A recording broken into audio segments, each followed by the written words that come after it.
No, why? I like Halloween, or really all of October, because it's Halloweeny, because I can like wear all of my normal clothes without people thinking it's really weird. Honestly. So you can be as odd as you want to be and have it be normal, huh? And without people like yelling at me from across the street and stuff. Yeah. People yell at you across the street? Many times in my life, I tend to wear bizarre enough outfits that, like, just because, not for any particular reason. And it's less so as an adult, and it's also less so in the area that I live in now, because it's a pretty crazy. I was gonna say, like, it seemed like it's pretty accepting where you are. It is overall, but still, this is one of my favorite hats. I got this on my Burning Man trip with Joe Polish, and it looks like it's leather. And it would be great if it was, but it's not. It's totally a costume hat that's very well made. And it has this wire in here so you can kind of do different things with it. But it's kind of like my pirate hat. I like it. I wear it year round, but this is a perfect time. I wear it a lot in October because this is a great hat to wear. And this is kind of my go-to hat and sunglasses this time of year. Right on. And I was thinking, I was just upstairs. It's like a Harry Potter wizard type hat. Yeah, it's also very wizardly. I agree. And it was on my, it was up in my bedroom on my shelf, and I was like, oh, I'll just throw these on for the video, and I bet more people will watch it, right? Because it seems like videos that have me wearing weird stuff, more people. Marilyn says, "What a great hat! You see? Right there. What a great hat. Thanks, Marilyn." Marilyn knows what's up. And I don't know why the comments didn't come through on the other dealio. The other dealio?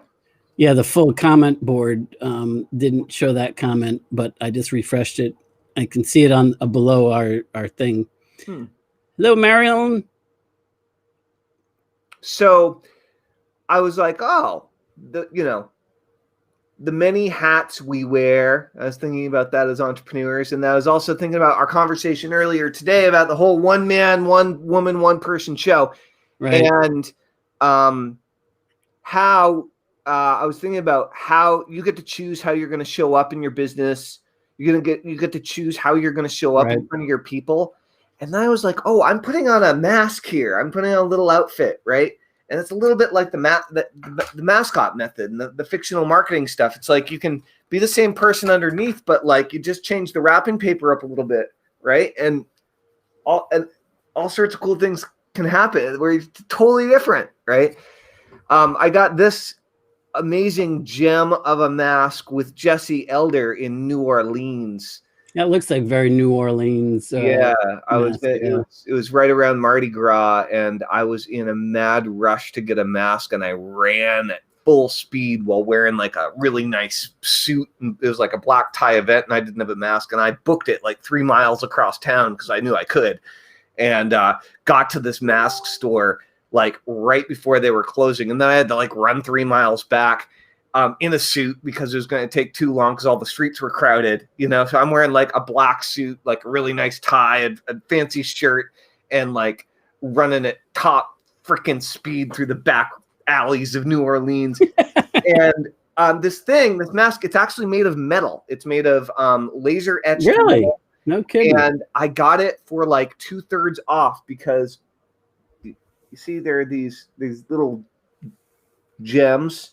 Yeah, they are plastic, to be fair. They're not like diamonds or something, but it was missing these. They like popped off in transit, and so because it was missing half the gems, they couldn't sell it for the normal like $400. So I got it for like $100 or something, and it was great. It's awesome. And when was this, man?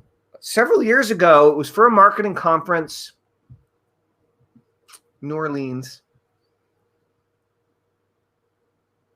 Bunch of people were there. I don't remember which conference it was. Escapes my mind. But the idea, I mean, it's October, it's Halloween, it's COVID, everybody's wearing masks. I remember. I think that mask has a little bit to be desired in the hygiene department, though. That's right. Although you don't have to worry about smelling your own breath. That's right.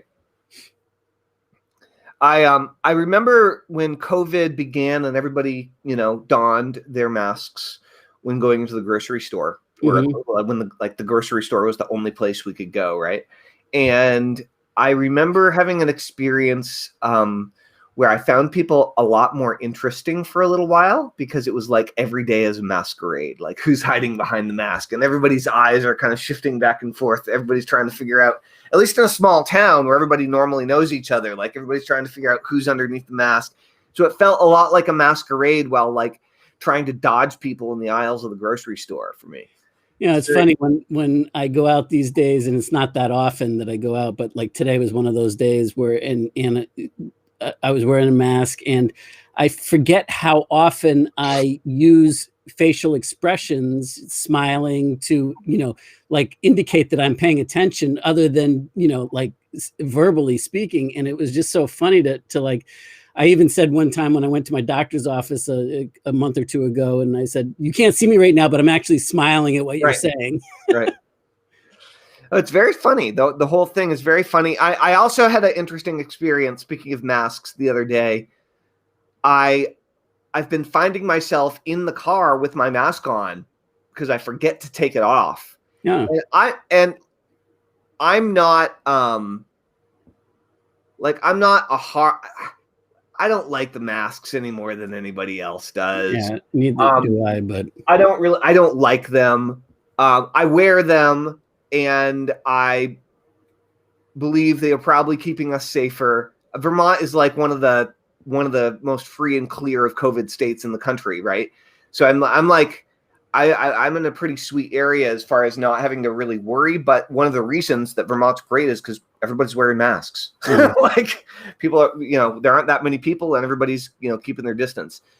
And I realized the other day is the masks don't fit me. There aren't many good beard masks, and like tucking my beard into one of these masks is a pain in the ass, frankly. So they don't fit me very well. But I realized that it was strange that I started having a unusual sense of comfort or protection, like a shield, right? Which I didn't before. It was just a nuisance, and it's like a security blanket in a way. And I was like, whoa, this is weird. It was weird realizing that I kind of felt this way about this thing that I didn't really want to be wearing in the first place. Very, very interesting. I bet there'll be books and books written about the whole mask phenomena. Yeah, I'm not at the point. Sometimes I wear it in the car just because I don't want to forget to take it in the house or to bring it in where I got to go.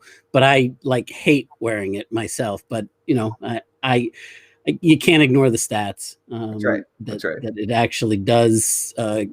Well, down in Florida, it's a different scenario. But I'm not talking political now, guys. So leave that alone. This is not a political statement. This is just about health and actual like documented results based upon wearing masks.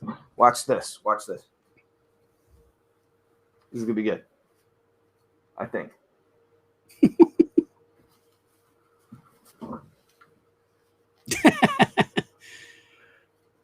It should be like this. I'm dying to know what year it was that. I think it looks better underneath it, actually. Yeah. I mean, it's more comfortable too. Well, it looks spookier that way, like because it's like somehow that's like a skeleton. Yeah. Oh yeah, like, it has to cover my nose, right? Yeah. That's right. You can't see it as much if you get a darker color mask. That's right. Black mask. Yeah. That's right. There you go. That's right. So, are you in your business, ladies and gentlemen, boys and girls, masked skeletons of all ages? I guess we all are masked skeletons, really, underneath it all. Right. Yeah. Pretty much. Are you in your business right now? Are you a one-man show, one-woman show, one-person show? Yes or no? Please let us know in the comments. And really what that means is, do you have at least one full-time employee or team member? If not, then you're for all six and purposes, a one-man, one-woman show. Very curious. Or do you have a team? One of the one of the biggest reasons that I see entrepreneurs failing or failing to grow is because their vision for what their job or their responsibilities look like within the business is limited to them doing the amount of work that they have in the time of the day, so that they can only grow to a certain level. If you think about, like, if you were going to, go back to the restaurant thing we were talking about earlier today, but if you were going to start a restaurant and you're actually going to learn how to do it right first, let's say you're going to start like a gourmet pizza restaurant that like has 100 tables or 50 tables. Let's have 50 tables. How many people do you think you need on your team working for you in that business in order to have a successful, assuming you have you have great food, assuming you have a huge audience, assuming everything works, how many people do you need on your full-time team in order to run a business like that? And that's I have no idea, which is why I don't own or run a business like that, because I have no interest in that type of. You'd need 20 or 30 people. Yeah, and I don't think at all, that's the other thing, especially in this day and age. I don't know if you've ever read the book Company of One. I haven't. Brilliant book. And but it shows you how to get leverage through automation, through different types of systems, through like just to capitalize on technology in smart ways, and really being realistic about what it is that you want. And instead of going bigger and bigger and bigger, get smaller and smaller and smaller. And that doesn't mean that you're not leveraged, because it's like, I forget where this first started, but like in the, like maybe around 2007-ish, it was all the rage, but being a rugged individualist, like, like and I think that as entrepreneurs, that like type A personality people like ourselves, we have a certain amount of our identity is tied up in being that savior, being that the go-to person, being the person that can create it, that has to make things happen, and that's like the old school version of entrepreneurialism, where you don't have to be, everything doesn't have to begin and end and hinge on you. And that definitely extends to the human teams, but it also extends to being smart about how you leverage yourself, whether it's outsourcing or whether it's system-wide type leverage, and or that you have a business that becomes a leverage point for you, like even beyond the systems and yourself. Like, could the business not only, could it continue with or without you being personally involved, slicing the salami, so to speak, day in, day out? And not only could it survive, but could it actually continue to grow without you being personally involved? And for a lot of us entrepreneurs, that concept sounds good, but because we're so wrapped into it with identity, that if we, and I apologize, I'm having camera issues. Can you hear me? I can hear you, yeah, but you are freezing up on my end, actually. So all right, I'll switch cameras in a second, but well, you know what? Oh, I can't do that. That won't help. The only point is that I'll just say it without my lips, and then I'll fix my my mask on. Yeah. The issue is that I completely forgot what I was saying. Oh, that we get so wrapped up in the identity of it. That's right. That it means something to us, that it all of a sudden it's some sort of a like, if we aren't the one making the magic happen, that we're less of a person. If we're not busy. I remember, like, when I used to work my idea of working a half a day is when I only worked 12 hours. Yeah. And like when I would get up and get to the office at 3 a.m. and run through till, 7 or 8 in the evening, I would wear that as a badge of honor. The fact that you couldn't outwork me was a badge of honor. The fact that I was miserable to be around was a badge of honor. Right. And I think that's a big piece of it also, that you got to be careful to look at that as well. And now I will temporarily leave you. All right. Goodbye. All right. So let's see. I'm going to turn Joshua's system off here, and hopefully he'll pop back on here in a minute. So Marilyn says, I'm a one-woman proprietor. Though I have people I can outsource as needed, such as a web developer, I would like to build more of a virtual team. Yeah, so what I found is that a lot of people, they think about their business at the capacity that they are able to function, or that they would be able to fulfill on it as a sole individual. And I totally agree with Joshua that there are numerous ways that you can actually start going bigger while working less. Really, they involve systems. And those systems are either going to involve people or they're going to involve technology. Usually they're going to involve some of both, but there are some really amazing, really phenomenal things that you can do as far as systems are concerned, just with technology alone, in order to grow your business beyond where you currently are, right? And this is one of the reasons we all, or Joshua and I anyway, really recommend that you focus on building your audience via email, right? So that you can start getting leverage there. So as you're communicating, as you're sending out emails, as you're sending out marketing messages, as you're doing videos, your audience continues to grow and grow and grow, so that when you write that email that people read, and then that they click on a link and they go buy something, the bigger your list gets, the more people start seeing that. And speaking of which, I have a really great thing. I'm not going to report exact numbers because I didn't ask her, but Jacqueline just texted me 10 minutes ago and said that her email list has grown by 1,000 subscribers in the last month.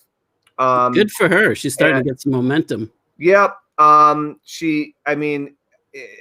A month ago, she told me that her contact list had doubled in size in the previous month, and now it went up by over 1,000 again. And Jacqueline is fascinating. She's in our 99 days program, which, by the way, let's just talk about that for a second. So imagine how you could change your life in 99 days, or what could change in your life. That was the idea behind 99 days. What I didn't realize was that everyone would follow in my footsteps. And so here's what 99 days has become. The original idea for 99 days, it's a free Facebook group. It's a resource that we created specifically to help you improve one area of your life at a time. And the idea was to decide on the area of your life that you're going to improve, and to go in and do your thing every single day in order to improve at the results that you get doing that one thing. Usually, Joshua, you were talking about learning by doing. And when it comes to internet business, what I have found and what I've learned and practiced is something that I learned from Joe Polish. And the idea is that which is tracked improves, and that which is tracked and reported on improves exponentially. For sure. And so the idea was, look, if I'm going to do push-ups every single day for 99 days, because I'm going to get in shape, then the whole point would be start doing push-ups every day for 99 days and then report in on that. And you could report in on it on video. Right. You could do the video of you doing your push-ups, which would be ideal, right? That way it all happens in one move. Or if for some reason you just can't manage to, if it's something that is truly not videoable for whatever reason, then you could do a video report afterward telling the world, right, how you did. And what we found is that the majority of people that have joined 99 Days want to grow their business. And because of the video component, what people are doing, they're saying, I'm going to do a video every single day for 99 days to get in the habit of doing a video every single day for 99 days to grow my following, to build my audience, to build my tribe, to build my list, right? To build my group of people who want to buy the products and services that I have to offer. And so Jacqueline is our single most devout 99 days zealot. And she's been going for well over 200 days. She's in a unusual niche, to say the least. You might not call intuition that unusual, but Jacqueline does spoon bending parties. Okay, she gets people together both online Zoom calls to bend spoons with their mind. Okay, from the comfort of their own home, to stick coins to walls using mind power. Okay, I took one of her courses, one of her classes a decade ago, and I still have the bent silverware that I bent with my mind in my liquor cabinet to prove it. So it's usually on my desk, but I cleaned it up. So really, really, really cool stuff. So first of all, hats off to Jacqueline, whether you're watching or not. I get the impression you're not, because you usually say hi if you are. But what? Yeah, congrats, Jacqueline. That's awesome. Yep, it's so good, because I mean, by over 1,000 people in a month, that means she's getting 30 a day, 50 a day. I don't know, quite a few a day. And she's doing these videos on Facebook Live and following our process and directing people to her opt-in page, and it's working. It's working like crazy. So, and this is all free, by the way. This is she's trading her time for subscribers. This is not through paid ads. So it's an organic methodology that you can use not only to grow your list, but to create amazing content for your list. You know, I mean, a couple things, so many things on this that can be leveraged here and just learn from. But as I was listening to this, is like the personal development aspects, even if you're not doing it to, you know, not getting into the live streaming for the purposes of growing a business, so many people, I think, get scared of being off the cuff and getting, you know, in front of the camera and just turning it on and going. And the personal development aspects of the 99 days of doing just that, the personal growth that you experience inside. Just speaking from my own experiences, like I went through it when I first learned how to be on camera, you know, with old school, you know, studio camera work and stuff like that. And it was quite a learning curve. And I had to re-go through it again, you know, when I started working with you, Talman, and getting the live streams back and knocking the rust off and overcoming my own bullshit and my own, you know, mental monkeys that are, you know, and all the reasons you shouldn't do it today, why you're not ready. Yeah, and you know what? They were all valid, because I wasn't ready. I wasn't good. But you know what? The only way to get good is to get good, you know, is to get in the habit and get going. So it just, you know, it just struck me like the personal development aspects of it, the growth, you know, just being, if you're growth minded, the challenge of doing that and, you know, putting yourself out there authentically, who you are, however that happens to look for you, and not putting on a show, not putting on airs, but being yourself. Yeah. Even you, when you were trying on those masks, Talman, you still can't not be you. Like, you know, you were putting on masks, but you're being yourself, you know, and that's a very useful thing. The other thing that occurred to me is that, you know, once you get good, like Jacqueline's doing, and she's trading her time for money. Yes. But also all of that stuff, all of her past live streams that are clearly working well, right? All of them could be put on an automatic pilot, and she could be paid, you know, because in essence, all you're doing is you're guest posting, you know, in somebody else's blog, on somebody else's platform or system. And that's all a live stream is at this point inside of Facebook, is that it's a guest post, right? And you could do sponsored videos. You know, I mean, you could take any of those videos and turn them into sponsored videos that you could promote. And now you've got leverage working for you beyond, and like, you don't have to worry about doing it every day either, because now you can start to go after and target new people. And you know that you've got proven material after she's been doing it. What, like, she close to 200 days now or something? Over 200. Yeah. Yep. So she's got it. I mean, like, but look at the traction that she's now getting, 1,000 a month. If she just took the same type of videos and started targeting with very targeted ads for little money, you know, and broke those videos up and she's got 30 plus videos that she could deliver to people that they would obviously enjoy because they've been enjoying them, right? I mean, they've been getting value from them. So, I mean, like, talk about taking that leverage, even though it started completely manual labor and she had to knock the rust off and all of that. Now that's what I mean by, going from, smart leverage, like, just her time for money.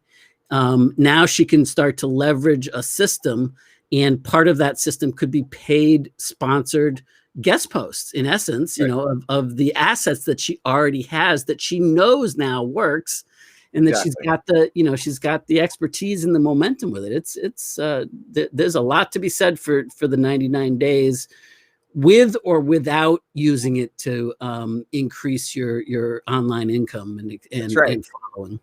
Yeah, there's tons and tons of side benefits, but I mean, it seems that people that are going after it hard and sticking to it are people who are mostly business driven or entrepreneurial driven. Yeah. So they're getting all those benefits, right?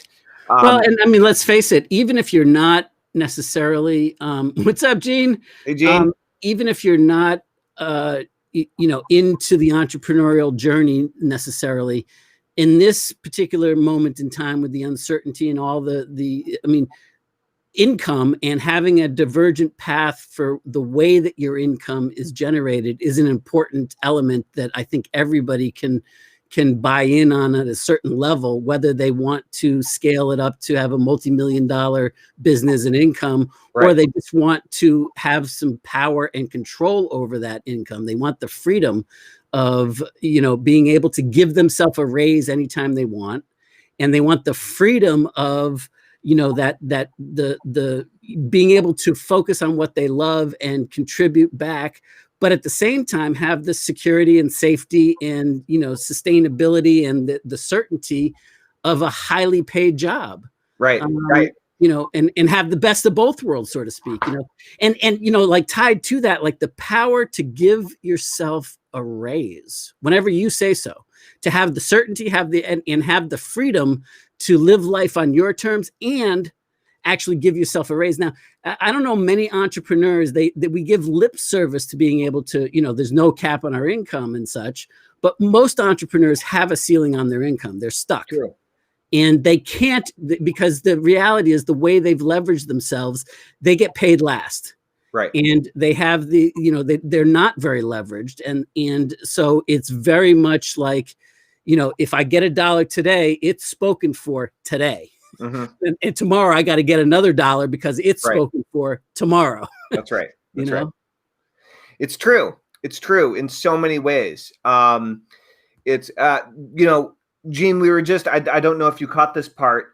We were talking about Jacqueline, and she just added over 1,000 new subscribers to her list from doing daily live streams. She's over 200 days. So if you need a raise, you might want to consider doing a live stream every day. Right. And I know you've been working on that, Gene. It really does make a difference. And I want to point out for everybody that, like, if you have a domain name that you're sending people to where people can join your list, I mean, all you got to do is write it on a note card and show it like this. You can do that on your phone. That Jacqueline's doing it? Yeah, she's still doing it with a piece of paper. She's doing it with a piece of paper. Yeah, and, holy crap, you're right. I mean, she's got it. Yeah, she's cooking with fire. She's cooking with fire. And so it's really, really, really good. It's totally doable, totally achievable. So if you want to build your audience, start creating amazing content for your existing audience, and or build a new audience or business, and you're looking for a jump start, we have a great Facebook group created called 99 Days that I'm not currently charging anything for. Currently, we're offering. You could charge $99 for 99 days, baby. It's 99-day challenge. You totally could sell that. Right now, it's free. So if I'm picking up what you're laying down, could sell it for $99, or if you can get 9 people to register, then you can get in in 9 days. It doesn't matter how long it takes you. When you get nine other people to sign up, you can get in for free. That's pretty hot. So at any rate, ladies and gentlemen, if you want to get a jump start and you'd like Joshua and I to kind of give you a little kick in the booty to move you forward on getting into action, creating traffic, building your audience, and facing the fear of getting in front of the camera, if you have any. If you don't have no fear, then all the more reason to do it. Just get better at it. That's right. That's right. If you're already good on camera, this is a great structure. One of the things that I'm most challenged by personally in my life is daily routine. And one of the things that 99 Days gives me is a scheduled time to go live every single day. Do I go live every single day? No, but I usually do. And does it always happen at the same time? No, it doesn't always happen at the same time, but most of the time, it happens at 2 p.m. Monday through Friday with Joshua Shafran and I. So it works really, really, really well. So if that's something that if you'd like to be part of that, just type 99 Days into the comments and I will send you a invitation. Now, I want to make sure that I see them because this is broadcasting out to like a bunch of different places. So shoot me or Joshua a private message that also says 99 Days on whatever platform you are watching this on so that we make sure you get your message and we'll send you out an invitation to that group if you're ready to jump in and start doing some awesome daily live streams. It makes a huge, huge, huge difference for you. And we've got to get Jocelyn on here and interview her about. Yeah, I want to. I got so many questions that I'd love to pick her brain about how she's evolved and what's gone on in her journey. Man, she's got a lot of really great things to share. Can we interview you tomorrow at 2 p.m. Eastern on our live stream about how it's going? Cool. Great. Awesome. All right, guys. So that's about it for now. It was really great seeing you all. Likewise. With you, yeah. Joshua, third time today. Yep.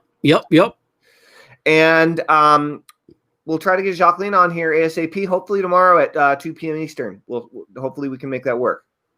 Sounds like a plan. Rock and roll. All right. Thanks, everybody. See you guys. Have a great afternoon. You too.